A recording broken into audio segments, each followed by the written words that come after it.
Mon bel, mais dans le billet, façon billet kama, parce que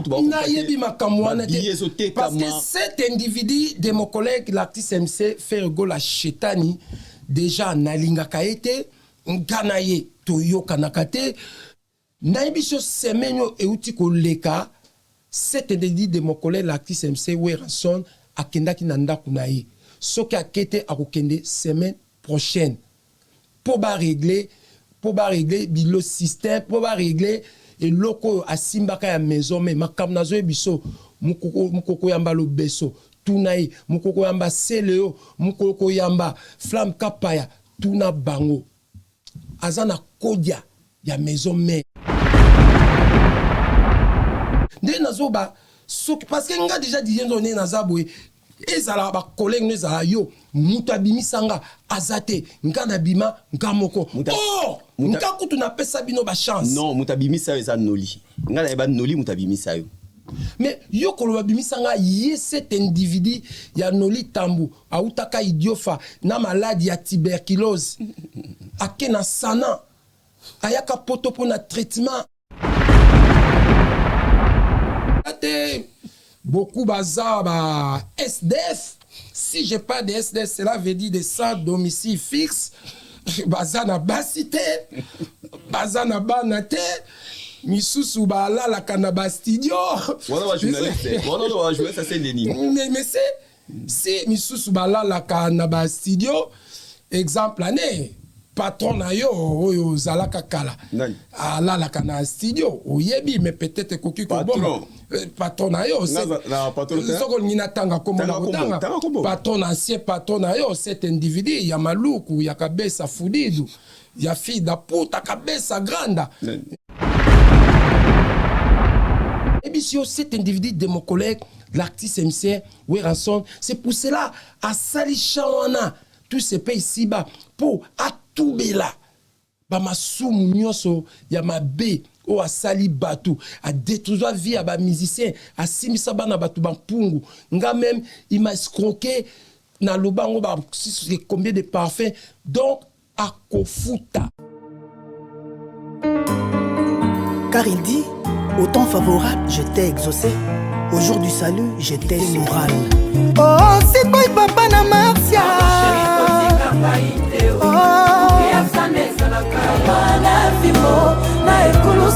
Maman pasteur Sylvie Boro Sylvie Kotoyo n'a pas point faible. Un seul rendez-vous à Paris à ne pas manquer, c'est le 21 septembre à la scène musicale. Vous qui nous suivez, n'hésitez pas, achetez vos billets avec l'artiste présidentiel héritier de la musique africaine, la Punga Moto Natebu. Godard Montemona. On a du gaz, Restaurant MK Royal, aux spécialités afro-congolaises. Situé au numéro 10 bis, avenue Descartes, à Limay-Brévannes. 94 450, à 10 minutes de la gare de Villeneuve-Saint-Jean.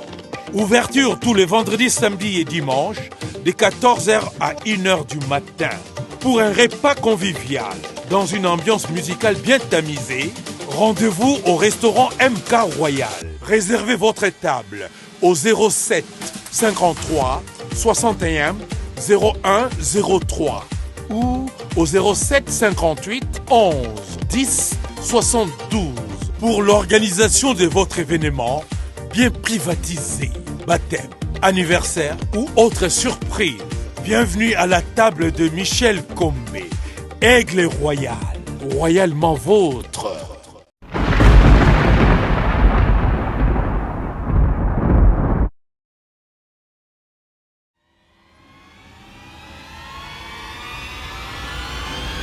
Salut, bonsoir. Partout Bobessa Kolanda Mission Greco et Zalaka présenté par David Mombele M6 Kosi Nayuda.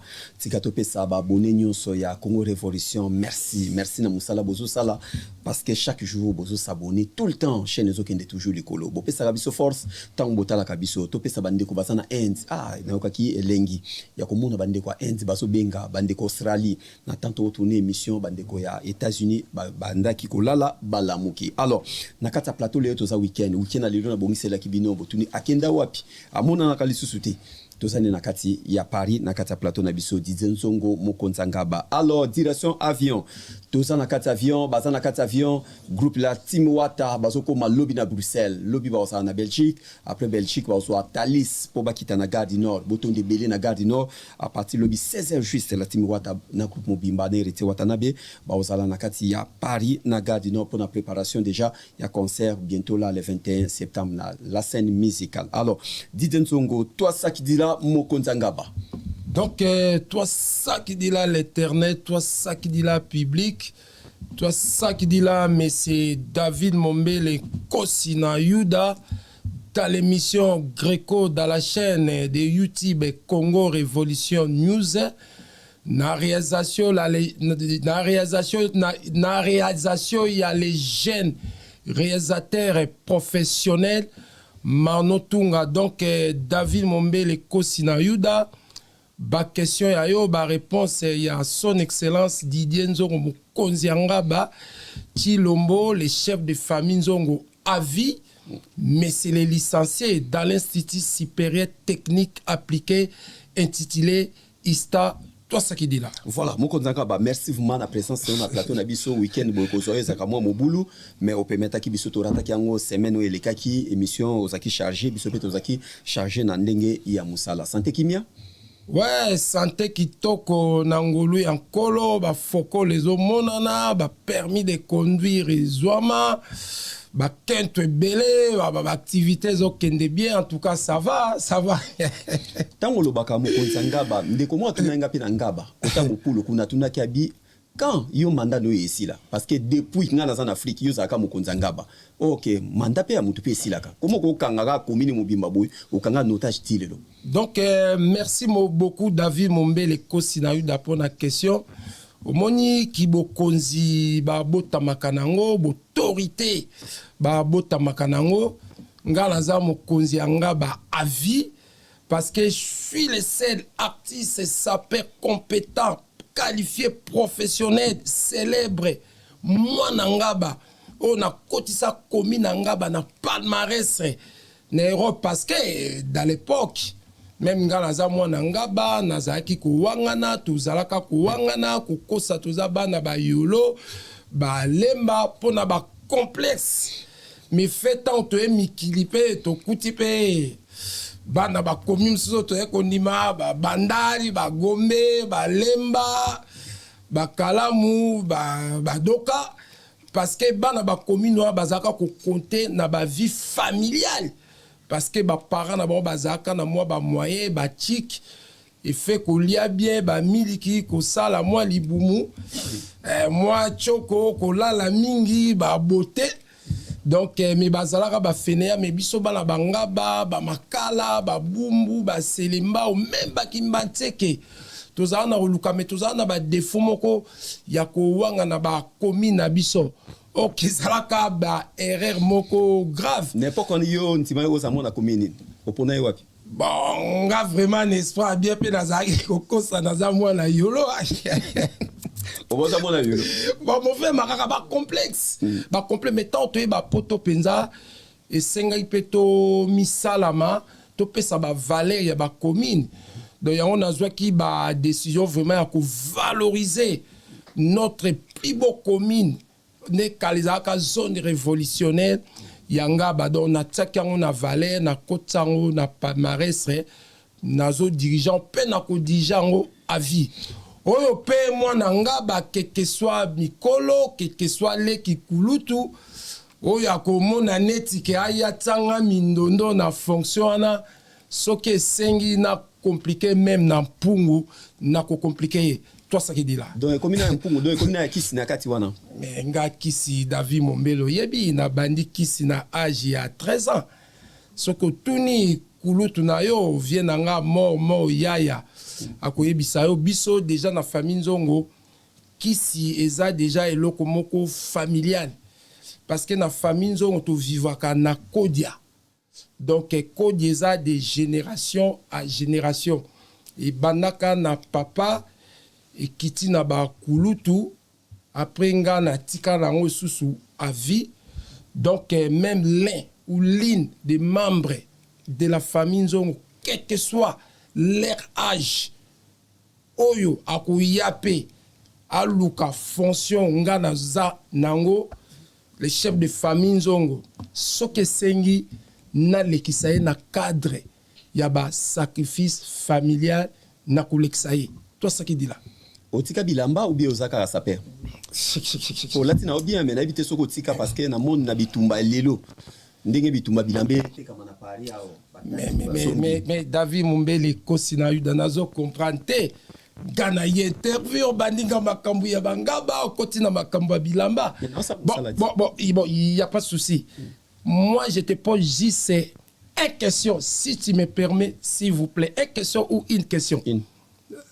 Bon, naïbaka français te sinaloba. Soki lelo ngana tunyo question. Balobi au classé parmi 5 sapeurs les plus célèbres compétents qualifiés de la RDC. Au Kotanga 40e. Au 5, parmi 5. Oui. Là-bas, na Fata Kimbala. Déjà comme Bunga. Donc ça va. Donc David Mombele, nayebi oza, bon nayebi te oza journaliste, animateur, chroniqueur. Parce que déjà, na lundi interview na mon mikolo ozo mema batu na mbutu. Yo moko yebi na lobaka, mon individu c'est pas une insulte. C'est une qualification. Donc, soki olingi odoki sanga ngape na odoki sayo. Soko lingo memanga na esprit ya likolo makasi na kokotisa système ya mon petit frère Guilin Ara Tanzongo mais fou daba momi piétele grade traité na lobara.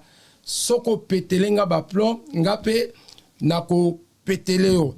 Donc David Mombele moni ngai lelo na sap na milieu congolais peuple congolais de la RDC mon frère na si na sala trop o nyoso ngaka na loba na sap na laksa ici na sala aujourd'hui yango mo na koma ko préférer ko lobela sap na monde ya ba animateur ba chroniqueur ba journaliste ya nouvelle génération au bazaka na ba quartier na ba beau quartier au tobengaka batu ya micro trottoir parce que bango baza ba jeune soki na ebisie linette au à Versace eza 86 000 euros wapi et kolukazela abeta na Google aeba mais yo soki na yebisio prix peut-être okokota doute na kokipe kokosa yo ilambo eza ya nouvelle collection okondima na kokipe kokosa yo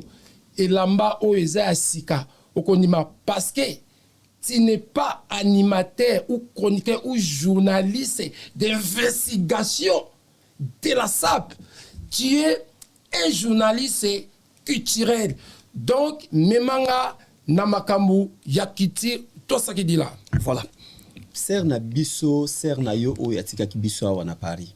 Azana balupango ya soma na Congo? Ser nani. Pauline.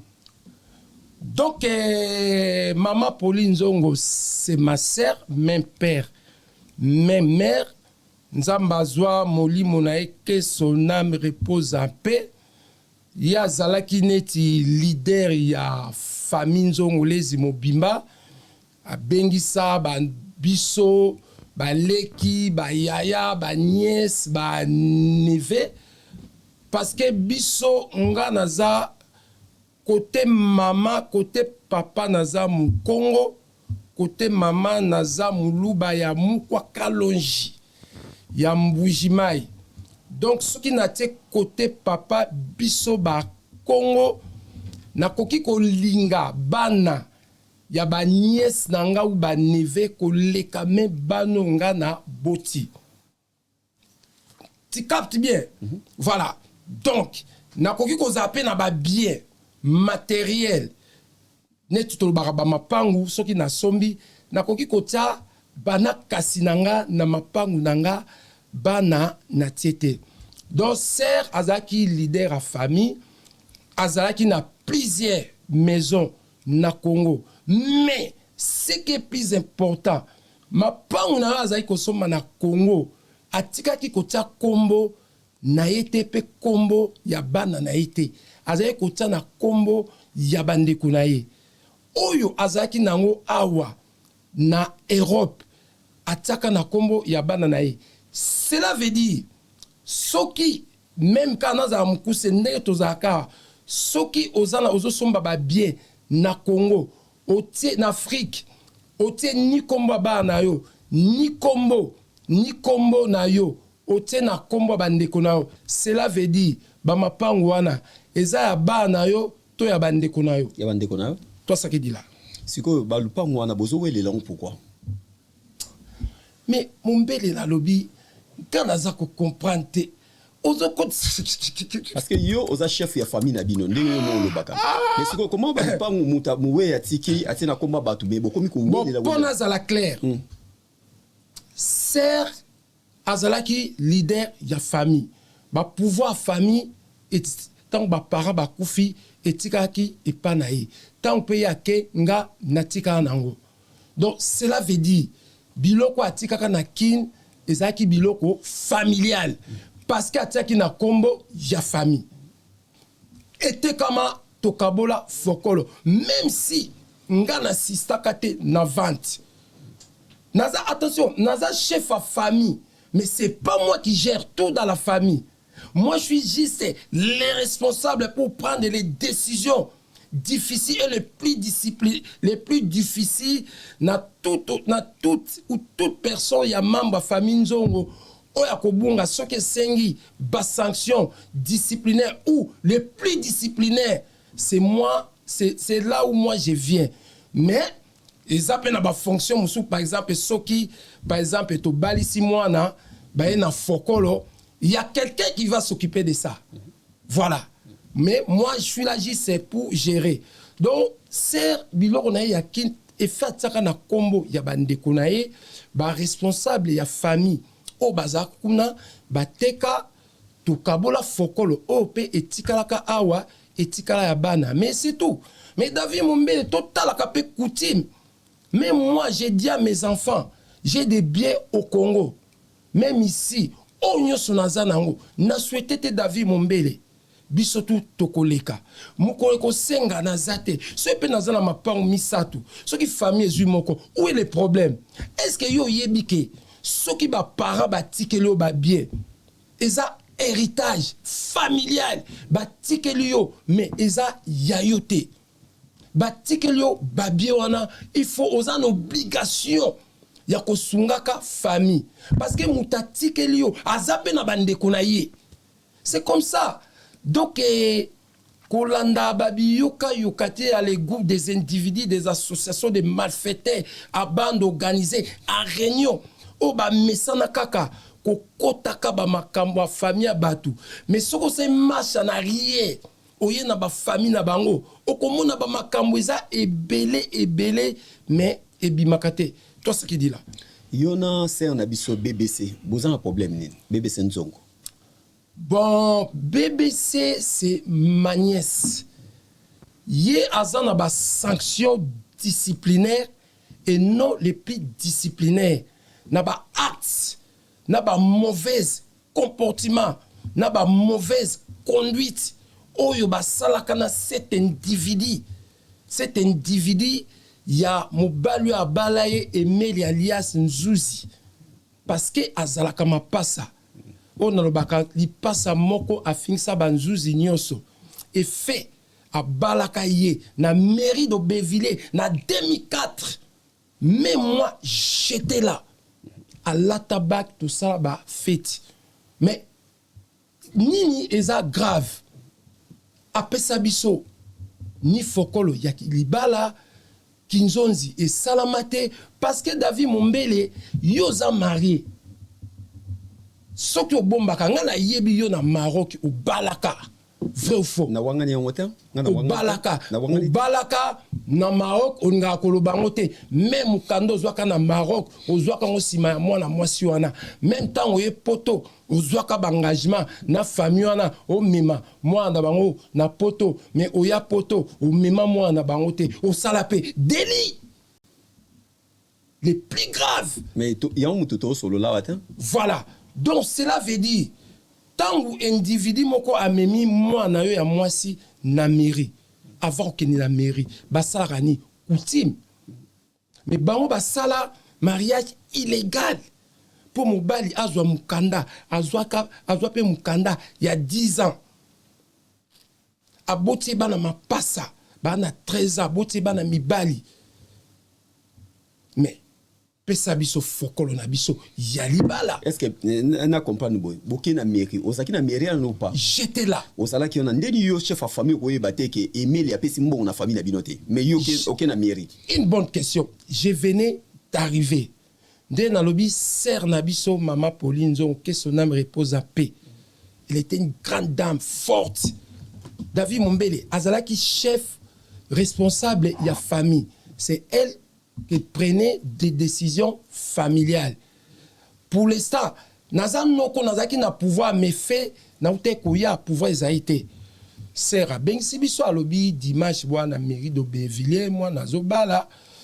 Bon, ezaki vite fait na uti pe koya nazali na pouvoir ya kotuna te na assister mais na motema na sepela kité David Mombele. Mais tant sikoyo ser nzambe ekozwa molimo na ye.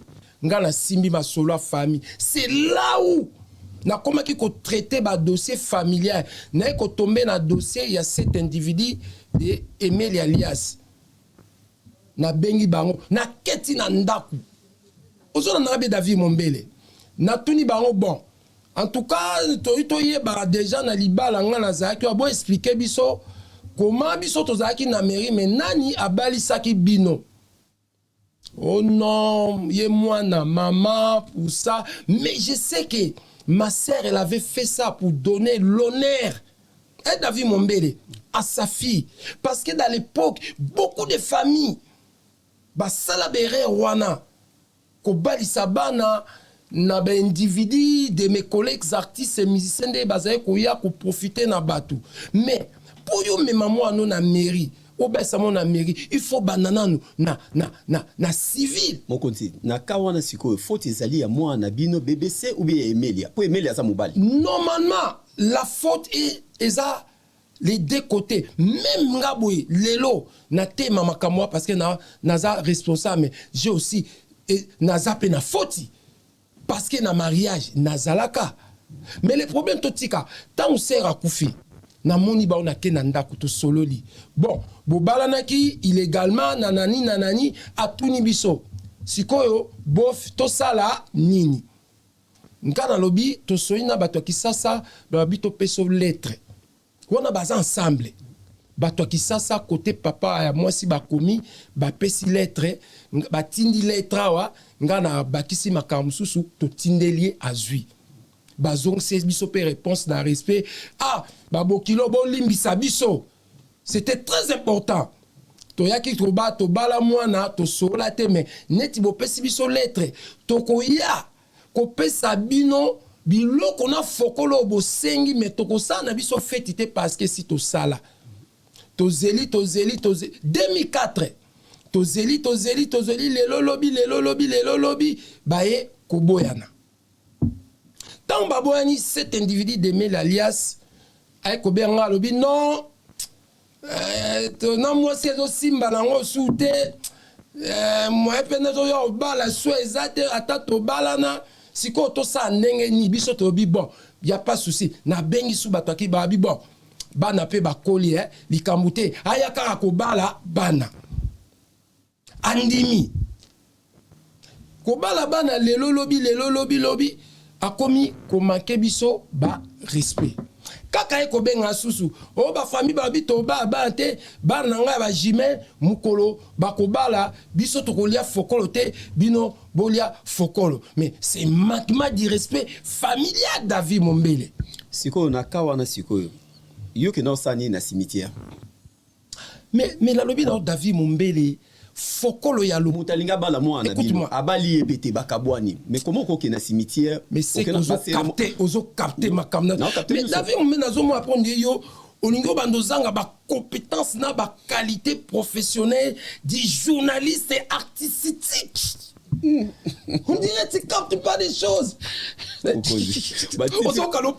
Titre nyonso eza français kaka. Non, tout ça formation. Il y a 6 mois, on est bakoloba français. Au salon à Paris. David Mombele, il faut capter. Écoute-moi bien, monsieur. Cela veut dire, bah balana déjà. La mairie au Bévillé depuis 2004, j'étais là. Bah balana. Mais illégalement parce que to solo laté. Tant on sert à Koufi, na moni bango to solo li. Ba lobi to pesa bango lettre. Ba zui. Lelo lobi a solité. Ba boyani. Mais boyani, mais on marié parce que na mairie baza divorcé té oyebi. Voilà. Donc biso to luka minondo te za ba famille. Donc to zaika to réclama kaka mbon aliba kuto na kutu sou pour ça te mais aya ko bala bana parce que biso to za ba Congo David pour protéger bana yé. Parce que famille moko te ko linga un individu aye abali mwana ya mwasi David Mombele ko boko les a passé. Au mimi na ba mairie o nyoso lingaki mukanda bana ozui ko bala bana pe na ba na interview na ba collègue no David Mombele ezaka na kinzonzi te ba sengela kango pe montate o tika ke lo o mona ve fokolo moko o pesi biso mais fait azok nga ko pesa te mais na ko bomaye déjà il est diabétique hein azana Tibet yamikuwa barin et doka. Donc, aya ko humilier famille moko bo David Mombele na zo biso moni makambo yo mais bino bozo aider les décanter mais tangu na ko banda ko lia c'est là où vous allez comprendre de toutes les est-ce que yo lia ya za na famille non po yo lia mais famille moto zo été mais mais il nous doit d'habitude ce qu'on a na bana basi donc David Mombele il nous doit mbongo libala et bomaka fokolo ya lupango famille et bomaka donc pour nanga niveau to komeli c'est simple ou apesinga yi lupango na yo asombaki na limete wana asani apesinga lupango asombaki na limete poto boma moto na kobuka mirwana o ya sali wana na sali parking na sali association abana ngaba ou soka kopesa biso mbongo libala a kopesa biso de 2004 jusqu'à 2024 avec les intérêts soke pesamite David je te dis kalate boko kende matanga ya cet individu de mon collègue l'artiste MC Emilia Lias Nzuzi parce que mbasu na ye déjà on a zo bois qu'il a un téléchargement nazo ki kope mbasu moko mais ils a cher babi nanga $5,000 mais a effet ya ko saba démarche ba bisinga na mbanza ngungu eza na mosi moko ateka mbasu jise $10 yango ne vraiment ezalaka confort donc on verra dans quelques jours toi ce qui dit là o nyonso ba cérémonie nyonso sali na mai wana ezocholo zoboka ba makasu ba mungwa ozotanga kombo ya Emilia oyebi ke Emilia pia zana famille na ye lelo soki Emilia kufi oyebi ke zana mutu na yo j'assume mes responsabilités mais David Mombele il nous doit nebiso na biso ba Congo foko la libala parce que au moni na landara batusu bazolo ba ye Didier Nzongo azore quand même bon libala est-ce kaza tata mona non na biso ba Congo biso ba noko na ba tata mo si toza na pouvoir mais David Mombele suko landi moi je suis pas compliqué nazo ba bien ko bala bana ça demande pas des millions c'est tout baba la bana parce que abala déjà moi na biso mais apesa biso ba droit familial te. Si ko famille ya papa ya mwasi ba koma ko akize biso. Mwana tobota deka bino bobalisa ye bolia ba fokolo mwana wana mais pourquoi na lobi na yo mwana il faut avoir ba sanction disciplinaire parce que yi mwana na biso ce qui a motivé papa ba na ye ataba boyana tala kende ko siana na famille makambo mobali a osala ngote David Mombele. Donc eza kutu ba sujet moko na satanda qui noté parce que ça na ba sujet familial. Mais je te dis, je te promets, nous, pour l'instant, tozakaka na posa lopangu ne wana ya limité, ce qui a pesi biso ango, donc en plus lopangu déjà familial, parce que moi, na biso pe atia fokolo na ye, tango asombaki ango, BBC, atia mbo on a $15,000. Donc cela veut dire ce que au sali entreprise na moi si au sombi lopangu na moi si yebango isa ya des familles. Toi, ce qui dit là. Pour le moment, na artiste et musicien congolais nyonso nana nyona ou bien ba nyonyo c'est là aussi ça nyonso ba nyongo saka. Mais David Mombele nazoko o la musika ba makamu moko kala. Omoni David Mombele nazo biso loko moko très capital mais koyebisa mutu te s'il vous plaît parce que yo pour comme na molimo songi. Mutu azana nyonanga cet individu de mon collègue l'artiste et musicien Weranson. Oui, sont fatigués, fainéants. Auto bimisa déjà. Auto bimisa singer. Tout se paie ici-bas.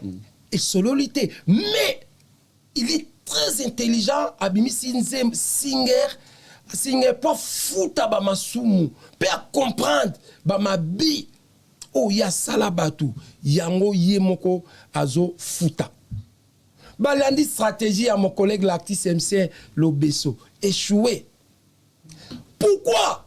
Pourquoi et loko cet individu de mon collègue l'artiste émissaire faire go la chétania sala qui fait si go la et simbité yo yebi fait go la simbité mais échouaki pourquoi parce que chétani avant concert wana autaki kokende ila ndaku ya wera mokonzanga batika tika biloko yoko.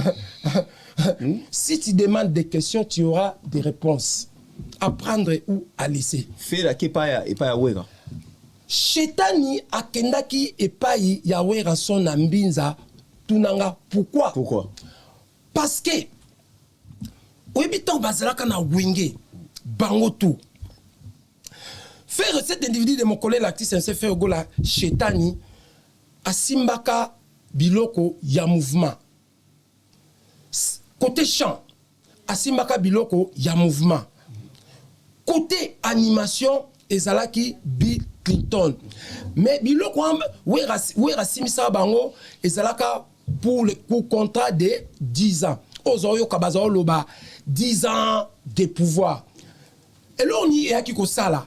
Tangu wenge musika maison me panzani. Ba chetani na ba Bill Clinton ba kei. Ba kenana ba plawana o ba simbaka maison mais bazongi sakate. Chetani, plawana asimbaka en mouvement, attaque na maison familiale. Parce que dans l'époque, azay ko va nanda kwa familiale. Mais fait, et l'autre on est ko sala ba makambu moko très compliqué familial. Tango alongwe nanda kwa famille akena bova akena ne loko wana. Bill pe azaki ne loko wana. Siko fait ki ko sa ndeni. Chetani il fallait zongi sa plawana. Ozona nanga bien.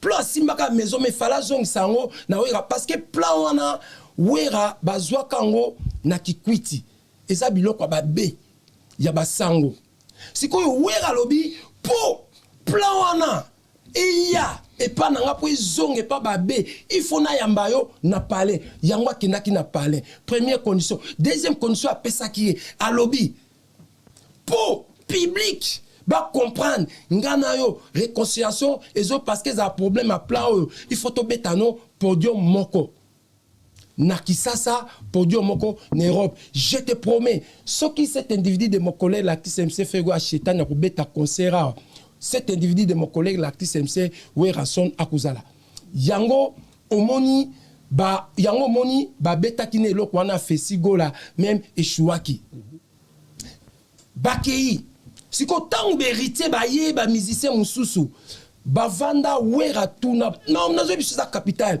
wera tuna ba musicien nani ngazo responsabilité ya mouvement petio nani petio pa doka bomboko Jacques a telema lobi nkana zo responsabilité ya mouvement ba mekie esimba tena nenga doka ba ko tuna ba animateur Diego obi petit moko Diego ya animateur alobi presse nkala kozwa parce que moni tant ba faire ba kendaka o kaka seleo azaye ko boka krimoko o ya lebilo kwa mbwa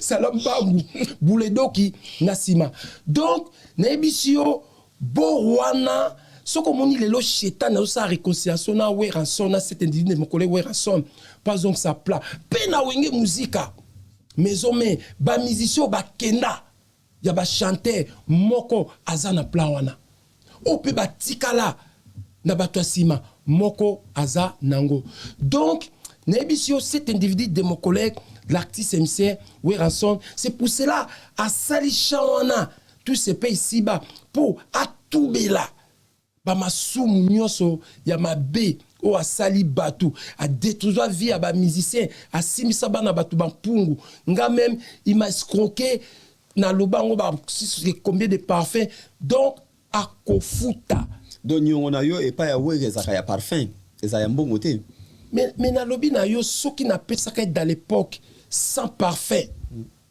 pantalon Versace na bo santé na auto somba ya kuya pembe 6000 na enveloppe 3000 cet individu banane on a ba Gladys na ba exaucé ngam na boko ba koli na biloko na j'ai fait des prisons pour eux boutique na ba il y a 3 ans d'or c'est moi qui fournissais na pese biloko pa imbang aimbela nzembo ayembate mon frère siko esenga kinatika donc ndenga lobi tout se paie ici bas à kofuta masumu ngai même na mabele cet individu de mon collègue de l'artiste MC Weranson il paiera toute ta vie toi ça qui dit là voilà deux ans à Paris la Défense le 26 avril 2025 avec l'artiste musicien Ferregola mais mon bel mais la lobby façon billet kama ba tukutu ba na yebi makamwana parce que cet individu de mon collègue l'artiste MC Ferregola Chetani déjà nalinga kaete nganaye toyo kanakate donc abeta te c'est pas mon problème parce que David Mombele mon libéré tout ça là et fait à kolobela ka ben individu oyo c'est la promo on fait la promo voilà même lui il est fatigué naibisho semenyo euti koleka cet individu de mon collègue l'artiste MC Weranson akendaki nanda kunaye soki akete akokende semaine prochaine pour ba régler bilo système pour ba régler et loko asimbaka ya maison mais makamnazo ebiso mukoko yamba lo beso tunayi mukoko yamba seleo mukoko yamba flamme kapaya tuna bango azana kodia ya maison mais eza ko déranger ye donc cela veut dire ngai lelo même abeti moi de ma part il est en train de suivre des stratégies idéologiques de mon collègue l'artiste musicien compétent qualifié professionnel international Fally Ipupa Aigle parce que c'est lui qui a fait les chemins bozonga ni bien à Aigle bozonga bien à Fally mais na lobby lelo mais na lobby David Mombele lelo na mais na lobaka ngo bien déjà ngai ba pesanga confiance à 100% te pourquoi parce que nga David Mombele kozwa relation nanga c'est facile eza moins facile mais pour na koboma ezalaka le plus facile voilà omoni lelo na RDC soki tozangaka artiste et musicien neti Fally Ipupa Aigle lelo la musique c'est mort je te dis les messieurs azaneti lelo pour nga na Congo aza comme un roi un génie une légende qui a dépassé même cet individu de mon collègue l'actrice MC Koffi Olomide Antoine na musique Lelo Fally Ipupa Aigle a dépassé même ba papa Wendo. Ba vieux taboulé. Ba luombo mapiadi, ba pepe calé. Malgré tout amna bango et c'est responsable. Mais ce qui yon go pétele nga David Mombe na go pétele yo. Fally. Ce qu'on go dok sanga na go dok sa yo. Ki ba luambo. Ba papa Lutumba. Kapi wana la lobby babela. Yo mo comme sur le mabe. Ça fait problématique. On a problématique comme on dit. Omoni ambassa me manga munelo ko yo lobi wana. Omoni te ngana lobaka vérité on a so betali yong totininga te. Omoni Fally Ipupa Aigle vraiment parce que tala lelo c'est lui. Yem ta fongoli bato makambo ba visa, yem ta zone si musique, yem ta si ça, les goûts des individus, des associations, des malfaiteurs, bandes organisées, à réunion, ba combattants. Voilà. Donc, parce que les lots, ceux qui t'ont pendant la musique congolaise de la RDC, David Mombele, ceux qui Fally Aza premier, deuxième en tout cas, c'est mon collègue héritier Watanabe, mais c'est les chanteurs. Nga soko lobi pena neti poser la question na tangelo otunga par exemple yeso na bina te 40e. Parmi Barti c'est musique. To sala bo. Poko zanga ba. Numéro 1 na musique lelo ezanani. Mon collègue l'artiste MC Fally Ipupa Aigle. Numéro 2 ezanani. Mon collègue l'artiste MC héritier Watanabe, mais c'est chanteur. Numéro 3 ezanani. Bon, numéro 3 pour Nangaï. Nakota, mon collègue, l'artiste musicien Bina Filé. Numéro 4, Numéro 4, moi de ma part, mon collègue, l'artiste musicien Fabrigas Maestro. Bon, numéro 5, Yasuka. Donc, numéro 5, moi de ma part, Nakoki Kota, mon collègue, l'artiste musicien Manda Chante. Kasotunit. Yaya, oyi makamususu ya. Oke sanga gros classique. Oyi makamususu yaya. Eko manda kindoki. Kindoki, motema mabeza. Oyo sale ya motema mabeza. Parce que cet individu de mon collègue l'artiste MC fait go la chétane. Faire à 40e. Bon, moi vraiment de ma part, à part il a une belle voix, à part bah succès Babiloko il y a 10 ans, Biloko Alokoso, il y a maison mais au Azanango. Soki na lobby na reconnaissance na koki kota ye ba centième hein. Na musique à Congo. Ouais. Faire centième. Oui. Bon, on a moni o ekomi kindoki. Mais eza opinion nanga. Bon, ça dépend toi libre. Toi na photo liberté ya maloba nanga ite. Non, ça dépend. Voilà. Bino boku misaka bango, bolandaka bango parce peut-être pour dédicacer David Mombele. Pour peut-être ceux qui n'ont pas de chaîne à la télévision, mais tous les individus na yebindenge banda. Si tout n'est yé, na yebindenge bandi orchestre na jet set. Voilà. Parce que tant wakenda 2 ans et pas 7 individus de mon collègue l'artiste Antoine Kofi Omidem Koyamba tout nae nga na yebi to zalane na 25. Toujours vendre na 25 to mela kabadiamba ya meazo mela 16 ngala zo mela enken non tout naie akenda et pas Kofi Olomide contrat 2 ans wana zo vendre na mo tout sali orchestre biso to zo bala to sangsa to zo tinda tant contrat et sili avec au sala jet set ako bangisa bino ngai bango tout na yebi bango. Déjà da petit nanga ya musika. Mais no yozana. Voilà. No yozana on pas fier. Et ça est nani ni forme juste. Bon, ngai déjà c'est pas donc autre vie à faire tranquille. On lingi faire ça nini pour na yo. Donc bon, na lobaka pesanga Ferrari et pas na yo a pesate. Donc ngai mon problème déjà na zalaka na il y a 7 individus de mon collègue l'actrice s'est fait go la chétane par rapport il y a besoinaye par rapport il y a bien matériel. Voilà. Donc, ce qui vraiment nazalaka ndeko na neti ba chirigo la baoli nanga kinazala na capacité ya kulekisa na mpungu pona tikala na ba bien na ye. Ata lobaka ya ba na ye de toutes les façons. soki nazalaki ndeko na nga nalekise mwana no akoya meka wela na nga babio wana nakolekisa ye neti soso twasaki dila. Donc motema mabe comment tina dimension oyo. Mais oui, pourquoi ya zwa nga na zwi na neti parce que bazwi na ba fokolo na biso. Est-ce que faire mutapekisa ozo afi? Faire pekisa ozo afi. Nga pe na zwa na zape na ba bien. Oza ba lupangu na yo pe. Te mais ngala pourquoi ya roza na banda ko belé ndengwana malheureusement aidaka famité. Non, faire aida famille. Aida ka famité David Mombele. Yo otembo no na bilamba. Yo bakate normal soko memi mutu na poto. Il faut ça les suivi. Il faut zela yendaku. Il faut ça les démarches à mukanda. Est-ce que mutu les démarches à permis? Ala libanda te.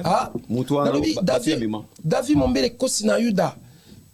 Nkada yebi yo kutu na musalo yo potote. Pandakin. Mais malgré tout na yebi nanga ba compétence na ba qualité professionnelle journaliste artistique te pour binonyo sopé de toutes les façons bokomi ko sala ba bordel bokomi ko troubler ordre public na secteur qui toko boye bozana ba chaîne ya YouTube ya ba congolais bino na bino ba qui jalousie bokomi ko bunda au côté la paix, parmi les groupes des individus, des associations de malfaiteurs à bande de Gaza, réunion, bah collègues d'Ambino, au bazar qu'on s'aimait désordre mon appel, bazar n'a pas mis candidate, beaucoup bazar bah SDF. Si j'ai pas de SDF, cela veut dire des sans domicile fixe. Bazar n'a pas cité, bazar n'a pas naté. Misusu bala la canaba studio. Voilà, je ça c'est Denis. Mais c'est misusu bala la canaba studio. Exemple année. Patron na yo oyo zalaka kala. Ala la canaba studio. Oyebi mais peut-être koki ko bon. Patron na yo c'est soko ngina tanga komo na tanga. Patron ancien patron na yo cet individu ya maluku ya kabesa fudidu. Ya fille da puta kabesa granda mi genyema ala la kana studio oyebi yo mo kutoleka unozo ba 12 tala oyebi ke David Mombele oyebi ka benga o petit ngabi ki petit beba nga abenga o petit blaze abenga o petit abenga o petit ne oyebi tango longwe émission suke bima nga motika be monsieur belé vrai faux vrai plus de 15 émissions abenga petit musupe bazoi ba PCP ba fokolo be monsieur bimité tant tout ça les émissions 8 ans ba 2 semaines na benga out Mombele ndeni émission lobi na nga o mutu na benge bo no mokonzi petit wana oh mais ça vient là aussi to so ça mokonzi na do qui sait pas oh mais ça vient là na do qui sait alors il a mokonzi petit wana qui ba formation ba petit raso qui ba ye il va créer un problème ba petit raso qui ba ye ba za ya orthodoxe be missionné mais net ya yo to kota voilà mais natala te David Mombele natali sikoyo un simple individu ya maluku ya kabesa fudidu il est même pas expérimenté na presse et doyen comme David Mombele kosina yudo au travail na bazakai bababaswe au travail na ba mami lela au travail na ba chaîne minene aux audaces d'absence à mutu au benge petit manquement d'irrespect on a bengaki abenga na simanga za été na téléphone to azo banga moko abenga petit na boya ko on dit c'est mission na la première vitesse mususu na wala mususu ya ngala émission ka benga petit mais yo poza benge PDG ta on appelle ça comme PDG ngala bengi mige PDG bon de toutes les façons ezaka ka na cadre émission en fait David na pas na bango na za collaborateur na bango tout travaille ensemble mutako za patron nga za wana ti na bango tout mais c'est vrai parce que ngamo ko na mitaki na lobi mais ko pesa mutu kombo a PDG azo mérité te mais yo ko na benga mingi PDG c'était une erreur grave parce que effet ko pesa quelle entreprise effet tu crées une entreprise na kombo ya mutu na mikanda mutu c'est illégal c'est usage de faux cet individu même moi cet individu Temi Genyema yakabesa fudidu il va finir mal. Je te dis, chaîne nae et kangama. Parce qu'il n'a pas de papier, il n'a pas de maison. Il dort dans son studio. Il fait travailler beaucoup des individus, des journalistes, des caméramans, des réalisateurs qui n'ont pas de papiers. On a comme ça qui dossier abordé à la préfecture. Au début que dernière fois, il avait fait délit de fuite à Kimakina Bruxelles parce que perquisition et yakiwana. Donc David, c'est pour ça dans la vie tu es baka soigner ba relation. Parce que et là que les relation exacte. Parce que nga déjà dit on est nazaboué.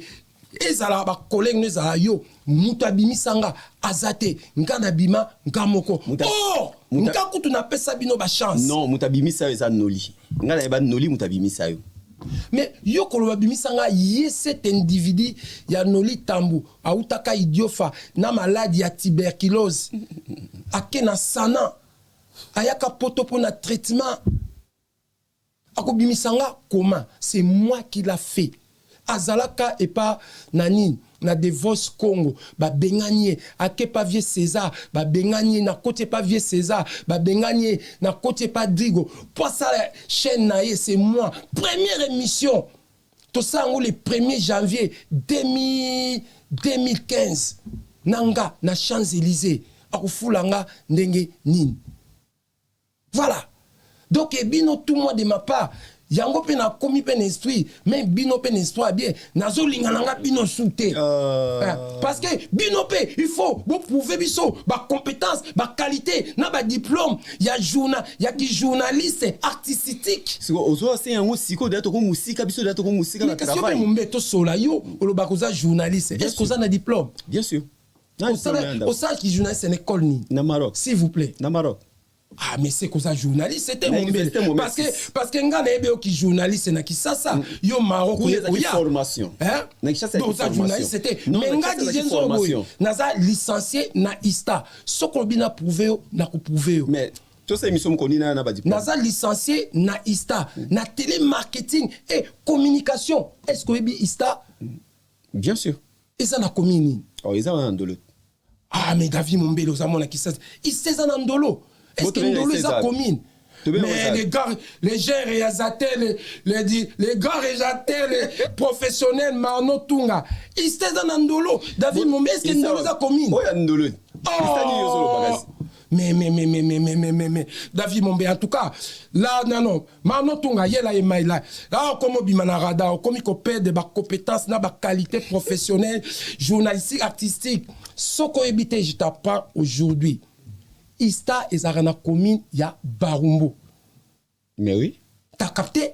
Et Zarana Barumbo. T'es mouillé bakité. Mais c'est là où tu me fais. Ndolo. Mais yo le binanga ISTA dans la commune Ndolo. T'es nga yo ni communauté. Mais nazo comprendre te ba. Yo ni communauté mon commune. C'est pour cela. Na commis kolongola ba confiance, na ba éligibilité professionnelle, journalistique, artistique, on a compé Sabino. Mais ce soit bisanga ici dans Ndolo Mombele. Yo tu dis ezawa. Hein? Yo tu dis communauté. Na tunyo bien ISTA eza na commune nini. Mais Ndolo eza communauté. Mais eza na Barumbu. Soko ibarate na bisayo, Ndolo eza quartier. Ndolo eza kana. Ah yo tu na sens wana. Même Kingabwa eza la communauté. Commune est limitée. Mais yo za mwana Mombele. Comment ozolo ba ISTA eza na Ndolo? Bon, de toutes les façons, David Mombele Oyebakite, je t'apprends ISTA Eza na commune ya Barumbu. Toi ça qui dit là. Voilà. Héritier Watanabe à son avion va se comment déjà. Tous on a manqué pas Fabregas ni les qui na concert à Fabregas. Na yebite, na yebi ba makambu na été. Na salela qui promotion commission salaire na salaki avec mes propres moyens. Le problème de nos artistes, c'est David Mombele. Ils ne veulent pas mettre un peu de moyens pour la promotion. C'est ça le problème. La promotion, c'est l'argent. Ici, c'est toujours bien en chaîne, il y a YouTube. Mais Batubazo Landabiso, c'est une chaîne de télévision. Il faut des moyens. La promotion, ça se commence tôt. eza neti kalaté ezalaki concert tozosomba babillet 6 places pardon lelo comment il faut promo les messieurs na salle qu'on a na salle mais à se donner qui vraiment na promotion c'est ça à mériter béchec ou baricite pour peut-être pesa une leçon na ba collègue na biso musu o ba kubeta ba fungola maboko. En tout cas, de la part de mon collègue, l'artiste MC héritier Watana, mais c'est le chanteur. Lui, vraiment, David Mombele, de ma part, n'a constaté, c'est un jeune talentueux, expérimenté, professionnel. Yango pazo ke liboso, a fungola kamutema, a fungola kamaboko. Au monde appelle les moussousou, au PC message, ce qu'on tindele à cause d'audace. Ata bengyote David Mombele a remercié a pesio toi ça qui dit là a remercié ce pe beaucoup tani comme on appelle moi fokolo a pesi c'est pour cela il récit je te dis c'est samedi 21 septembre mon collègue l'artiste MC héritier Watana mais c'est le chanteur à Kobuka la scène musicale sokolnito parier dans ko parier pour déjà ça, Luana est à 6500 places. 500 places, oui. Donc, il y a on a ça déjà. Bon, précipité vraiment, bon, billet pour ce samedi 21 septembre, le conseil d'héritier Watanabe à Kobuka ça, Luana. Toi, ça qui dit là. D'accord. Alors, la condition ni est à la condition ni pour travailler pour le marketing. Mais David Mombele, moi avec vous, on est pareil. Pour moi, travailler dans le marketing, mais c'est juste des moyens. Pourquoi Bazaka n'a pas bureau? C'est pas l'artiste qui va s'occuper de ça. Pourquoi Bazaka n'a bureau? C'est juste des moyens, David Mombele. Si tu mets des moyens, tout le temps dans David Mombele, réseaux sociaux, les loba promotion et comment toujours dans les réseaux sociaux. Biso na ba page na biso au finance l'argent. Pour émission, ils sont top, mes photos sont top, messages sont top. On finance sans bas moyen. Nga Didienzo, je suis là pour tout le monde.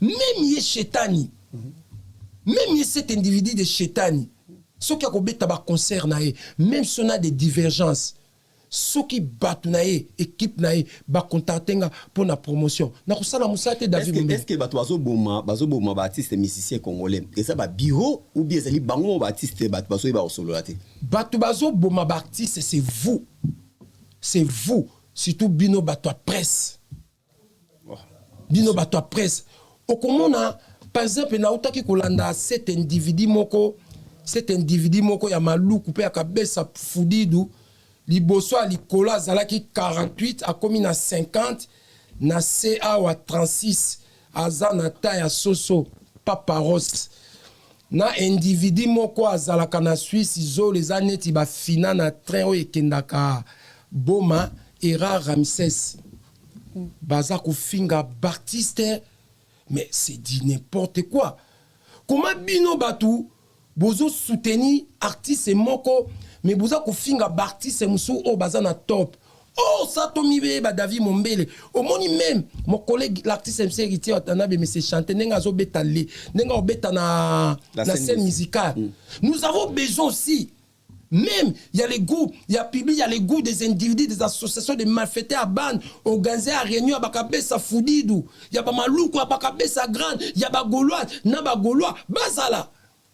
Tout ça on a besoin d'un public les plus compétents, qualifiés, professionnels, intellectuels, les intellectuels, il y a ba warrior, mais ba kofifil, oh babaka, union fait la force. Dès nazo ba bino nazo répété bino ba toi presse il y a secteur aujourd'hui secteur kitoko kaka bino na bino songi kaka bino na bino binemi boyo kana raté kaka bino na bino boza ko semer ba désordre awa ko bunda ba compte à rendre na bino ya libanda besoin nango dans l'endroit du métier et belepe boza na ba mikandate. Ah, on a Saint-Denis. Et belepe ou tala ba passion au moni ou yaki poto déjà nanzela ya mai. Wana nazoloba général oye poto nanzela mai okomi mboko okomi ko semer ba désordre bokomi ko troubler ordre public na 93 Saint-Denis. Si kontango ba kolokota bino mukanda pe bo mebele baza nango te ba cité ba naté ba SDF. Ça donc tala nako bimisa makama minute tala naza na kanda na oza problème na journaliste oza problème na journaliste à Saint-Denis ou pas oza problème na journaliste à Saint-Denis mon bele vous vous comportez mal on en a marre kaka bino tozomona babitumba bambeli en plus molimo boza nango soki bozobunda ole batu ba collègue na musu ba kabola mais ba collègue na no bazo comporter net les individus ko filmer pour botina ba image na ba page na vie fomi sala net yoza mombe foza David Mombele net yope na tunesko j'ai question pourquoi au fulaka kombo ya kosi na yudate s'il vous plaît. Mais comme ebimisa yango wana na le baron tout le temps David Mombele kosi na yuda te olobela ngote on dirait donc on go sala qui complexalisation moko boye ya ko ndenge biso to saka bere ya koanga na ngaba lelo na ndima tala lelo na ndima ngaba na gagnant ba flair ou na perda au gagnant voilà donc moni David Mombele il faut tozonga susu makambo baptiste soki bino vraiment excusez-moi bozo sala boulot na ba sentiment ndenge mon collègue l'artiste Michel Fali pour paloba musique il faut laisser artiste mais soki okomo laisser musique marathon neti bino lelo nazomona pe moi de ma part on dirait presse zo laisser binoté on dirait bino nde bozo laisser presse parce que même na ba plateau mais oui même na ba plateau na bino to comme mona monotonie c'est toujours les mêmes individus ce qui cet individu a toujours un bomba l'équité au monde à cet individu il y a Chamovoto à l'équipe au monde à nani doba nani cet individu nani oyo bato fali banga babuka machwara bakali cet individu à merveille ramo donc la monotonisation ok bino bato presse beaucoup ko les cara trop hein c'est votre travail il faut recevoir les invités bino bato presse beaucoup mina batembe mo boy bozui na bino pe ba fokolote et belé pene na lobaki bolala kana ba studio hein et belé pe banda boya mususu pe nano alia nyamazamba te nyamazamba za Saint-Denis na restaurant nyamazamba bolia hôtel mokonzi boyo kendo lia nyamazamba na restaurant folia on ndako na yo mais chenga balamba ngoti tout le temps balamba mais yo balo tika moi si na Maroc nani rolambe o nyamazamba mais David Mombele balade obi be mili aboze belé ngate David Mombele yo tinanga photo na Maroc o bala mais libale ko kufa au Bali libale ko kufa po zoka mukanda ya na Maroc pour na mwasi wana azaine congolaise mais d'origine congolaise nationalité marocaine yepe mtasala ko ya poto au prometaka ye au komeme na poto lelo baluka vous êtes beaucoup si tu as fait ça monsieur toi aussi bon yo nakoki ko qualifier comme un individu parce que mokonzi yo on a tout cité différence ni ça entre ba wario na ba gaulois une bonne question ba wario ba ndenge ni comportement bango na ba gaulois donc les warriors c'est des femmes et des hommes compétents qualifiés les intellectuels des femmes et des hommes de bonnes manières on a bien mais ce qui te côté à ba gauloise na ba gaulois yango mona kafia banton c'est des groupes des individus des associations de malfaiteurs bandes organisées à réunion ya ba kabesa fudi du kabesa graba maluku cela veut dire c'est des femmes et des hommes des voyous des délinquants des bandits des criminels ils sont là juste pour insulter les gens mais les warriors ils sont là pour soutenir leurs artistes et mon collègue l'artiste s'est fallu pour pas aigle à ce qui concerne les idées mais bango musa bokaka ko finga ba critique ba délinquance ba bitumba jalousie en plus président na bango Chetani azo crié. Donc azaka neti malanda ngulu babani manda ngombe ya fali ipupa soki fali a beti ya ka beti soki fali a beti ya beti mais tala neti mayele ya mwano mon collègue l'artiste MC héritier Watanabe monsieur le chanteur akoko beta pas Dida Sarenati vrai faux akoko beta pe ya Genève akoko beta pe même à Arena eu défense héritier Watanabe. Mais qu'est-ce qu'il a fait comme il est intelligent? Atiki ba salo bino bozo bundela, atiki ba salo bino bozo betela tolo. Et qu'on fait qu'on découvre biso la scène musicale. David Mombeto Sola, ngana yo. Est-ce que tu es baki la scène musicale, s'il vous plaît? Non. En tout cas, ngana ya baki honte. Tant on a qui ko sala interview ana, mais na bi mais mboko ezana biloko ebele to ebité. C'est ça l'évolution artistique. Bon ba spiritas. Mais dans le lobby, bas spiritas tout ça bango na makamwate, bas spiritas baza na bango, baza batute ya ba délinquance, il soutient tala kak exemple année. David Mombelo ebi tout ça ka ba promotion mais héritier Watanabe pe. Bravo hein. Na munyango pe dépasser ba niveau. Bravo, t'es mbongo. Mon frère. Acha imbongo. Na vandi chance tala. Na boîte aux lettres nanga. Na monia fiche. Waouh.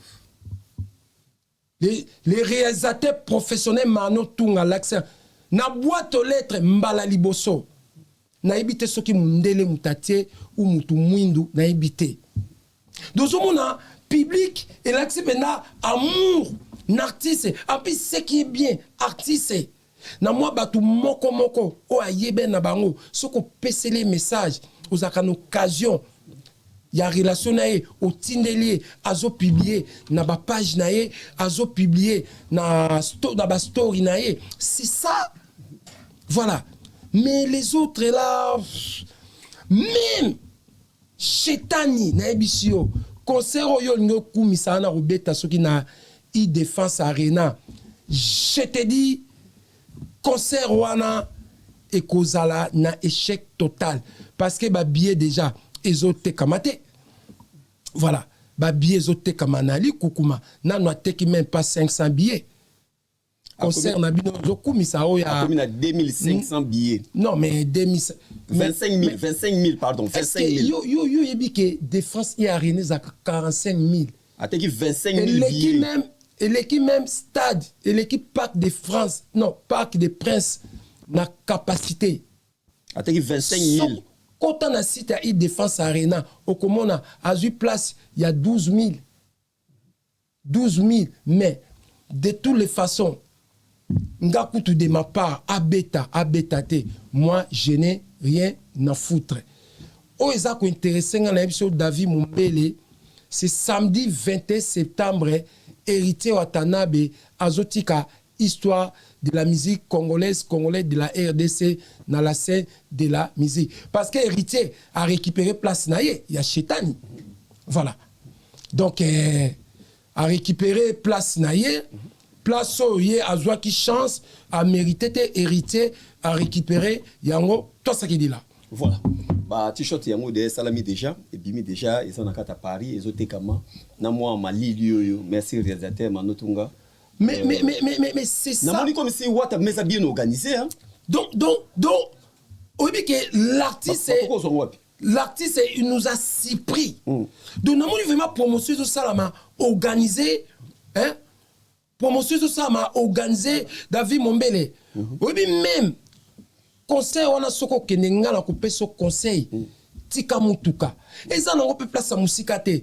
Soko zuika ligne 9 direction Sèvres au cause on a na Strasbourg Saint-Denis au cause on a na Châtelet partout donc et comme il sera na terminé sa pont de Sèvres bimi boy concert eza on a donc na mon organisation ba flyer na ba boîte aux lettres ba sali ba t-shirt en plus promotion ça ba cité il cité ya tembe pété Parce que artiste pendant que le 21 septembre a l'acception de compétence na ba qualité professionnelle musicale. Idée à cause que ndenge baso lungwa kini wana ba okita Bruxelles baso ya mbala moko garde du nord. Omoni ndenge garde nord lobi. Mais je te dis c'est des stratégies artistiques musicales. En plus, ce qu'on évite dans le Bisayo, mon collègue l'artiste MC héritier Atana mais c'est chanté à Koukoya dans Château Rouge. Ah, comme un Château Rouge. Avant concert. À Koukoya dans Château Rouge. Soki azolandanga ou batune bazolandanga, mais c'est l'obé faux. Soki est vrai ou faux, n'a coupé ses conseils à Koukoya dans Château Rouge. Parce que maman Château Rouge, sombi déjà ma puta. Sesi ba maputa ya concert ba kutandele tapis rouge ya tapis rouge na Château parce que l'artiste quel que soit moni mutazanga kama bete parce que bisonyo soto zaka ka parfaite donc l'artiste a donc na ba stratégie musicale vraiment en plus tala niveau ya puissance artiste ba pesier 90 visa. Combien? 90. C'est 35. 90. Bon, l'excepté billetté, c'est 35. 35 visas. Moutouanga n'a pas tué, il y a bien eu mon cause. Et il y a lobby, héritier mon singa poto. Donc, au moni, tolingi ba bolingwanengwana, c'est les mêmes arts. Oh, mon collègue l'artiste MC Fali pour pas aigle ça qui David Mombele. A kene kopé sa disque d'or na famille à mon collègue, l'artiste musicien Nzambazwa Mouli Monake, son âme repose à paix, Luambo Makiadi. Disque d'or, Azwa, n'habite ce que vous avez formé. Azwa qui n'anzembo ya papa Luambo, a qui coupé sa famille naï. C'est ça qu'on fait. Donc, bon, bah, opportunité, il y a kozwa. Il faut pas partager. Mais ce qui est plus important, la promotion, David Mombele, même Ngalazo, même Bino, tout télémila, ce qu'on a chance à Kuta, ba meka kusunga biso la promotion parce que la promotion ça demande toujours l'argent.